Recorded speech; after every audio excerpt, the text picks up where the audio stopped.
ito. Upang sa mga katanungan dapat natin tanong sa kanya. Kuya, bakit pwede po kong tanong? Oo. Hindi naman kita sinasabihan na bawal magtanong-tanong na. Tingin mo ba kuya, bakit mas marami tambay na katulad mong lalaki sa mga tambay na babae?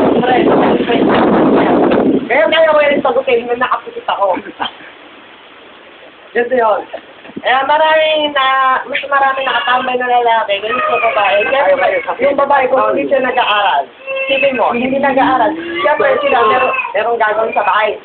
Ako, kami, yung mga tambay na lalaki, siyempre ayaw namin nagpapausap, dahil lalaki nga kami, tigasin kami. Paano kung bakla? Salamat kuya. Ito daw pangalan ng katanungan. Nag-aaral ka pa ba kuya? Hindi, nag-stop na ako eh. Tingin mo, kung pabibigyan ka mag-aaral, nais mo matapos. Siyempre naman, sino ba nga yung mga...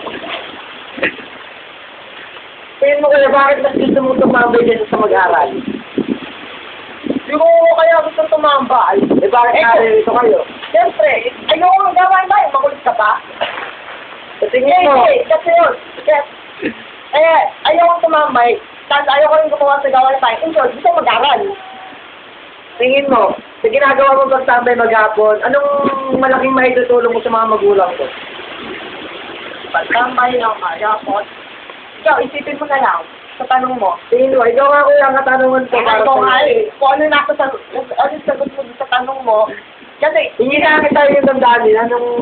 okay, anong tingin mong may tutulong mo sa mga?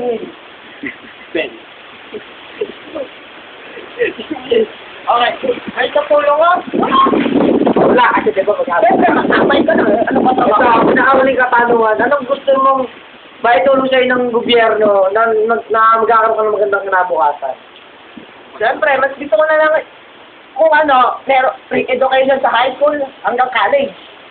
Feeding program. In short, wala talaga babayaran, baon lang. Feeding program. Maraming salamat sa'yo sa mga katanungang tatanungan niyo. Okay, wala naman sa akin yung kahit na masama loob ko dahil sinabi ko tambay ako eh. Feeding program ka mo.